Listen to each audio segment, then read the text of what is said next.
Hi there. I'm on my way, I'm making it.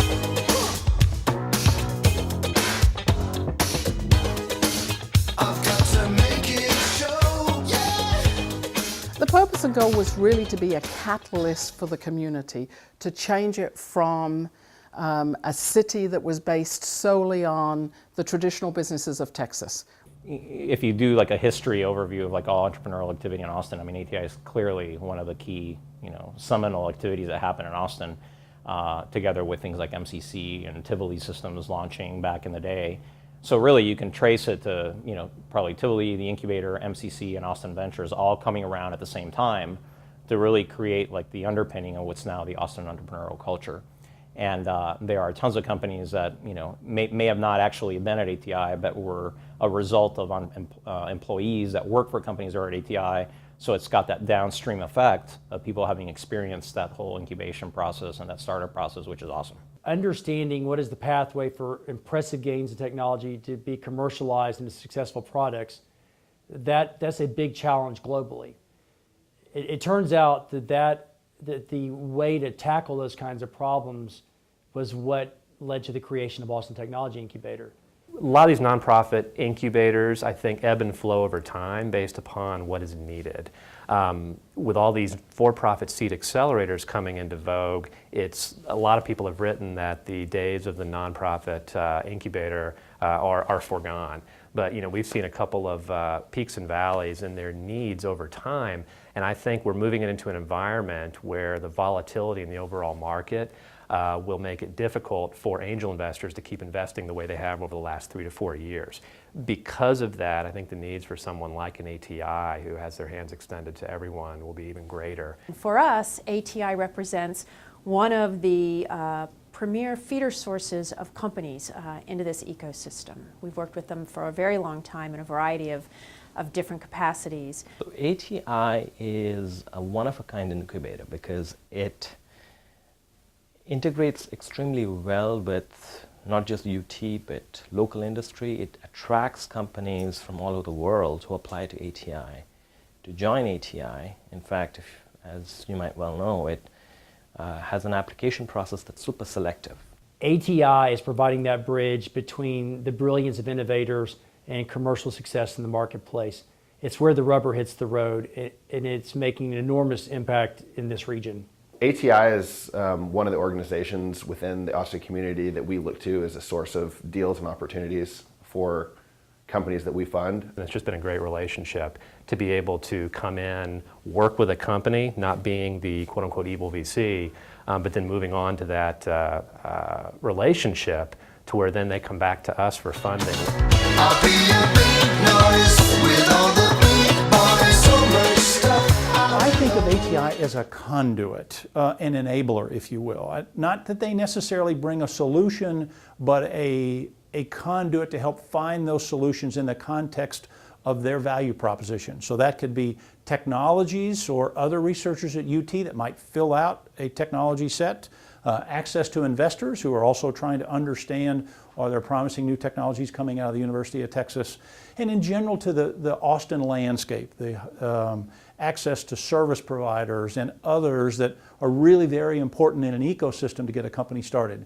It's more than just a technology, it's more than just the smart people, it's that ecosystem, and I think ATI, again, is a conduit to all those attributes. Right away, ATI was incredibly helpful. Not only did they help us refine and sharpen our pitch, they introduced us to more than a dozen potential investors, including the one that invested the first $4 million into the company.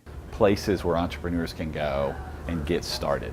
I mean, the absolute hardest thing to do is to start a company from an idea. I mean, that's what ATI brings to the city. First of all, they brought the IQ points that we needed, and they're a fantastic sounding board for us to, again, just have our take on a product idea, have our take on how we were going to go out to market with it. And they were really a pseudo advisory board for us. Getting to the ATI is sort of that first step of validation that what you're doing is meaningful. Well, credibility, number one. Absolutely. Because we were just, two jackasses who didn't know anything about anything. We first got involved with ATI back in 2009 when we founded the company and realized that this was a great way to get our company more recognition.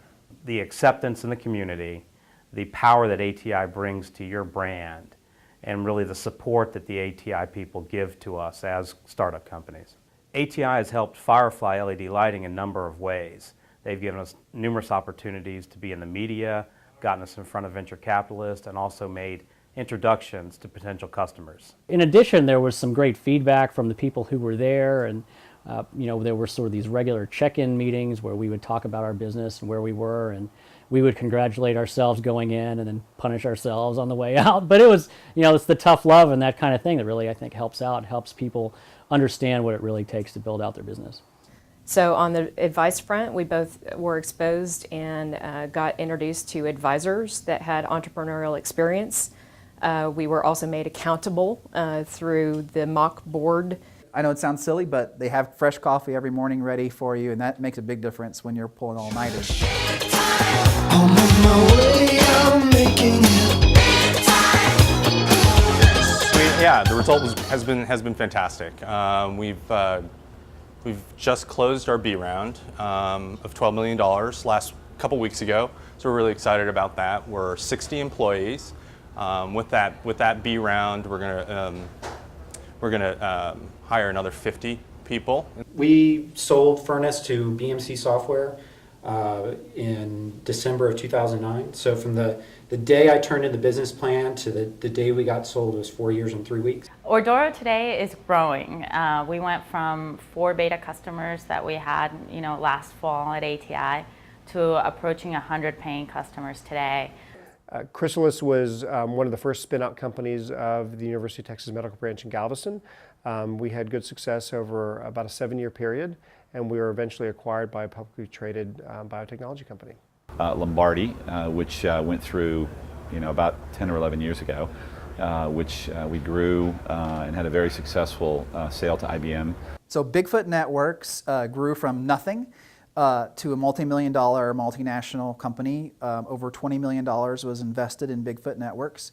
The company ran for almost 6 years and was acquired just this year by Qualcomm. GameSound recently moved into 6,000 square feet here in Austin, Texas. We've hired our 40th employee, plus we have an additional 20 contractors. As we've come a long way since Michael Augustin's house. We're the #1 platform for iOS development. We have more than 225,000 developers. 24,000 games have been built with the iOS platform. My whole team, including myself, really appreciate ATI and everything they've done to bring us forward. We're now a revenue-generating company in a startup capital environment that was very, very difficult. And without ATI and the vetting and the support that they gave us, it would have been much more difficult for us to achieve what we've done. The power in the people coming together to make something happen with a vision that while people often think is not possible, if they could stick with it, it's been miraculous what we can achieve.